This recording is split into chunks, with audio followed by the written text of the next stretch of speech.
Khulna picture palace মোড়ের সামনে যে মার্কেটে আগুন লেগেছিল, আগুন নেভানোর পর দৃশ্যটা।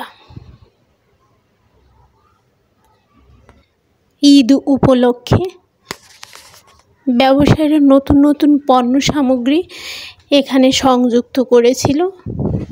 কত ব্যবসায়ীর স্বপ্ন এখানে পুড়ে ছাই হয়ে গেল। আসলে দেখেই বুকের ভেতরটা উহু হু করে উঠল। ছোট ছোট ছেলে মেয়ে, কিছু কিছু মহিলা পুরুষ আছে, দেখছি আতপড়া সামগ্রীগুলা সংগ্রহ করে নিয়ে যাচ্ছে। আবার যে আতপড়া কাঠগুলা আছে, সেই কাঠগুলাও ভেঙে ভেঙে নিয়ে যাচ্ছে, হয়তোবা তারা রান্না করবে, হতদরিদ্র পরিবারের কেউরা। অনেক লোক এখানে দেখতে আসছে, এসে নির্বাক হয়ে যাচ্ছে।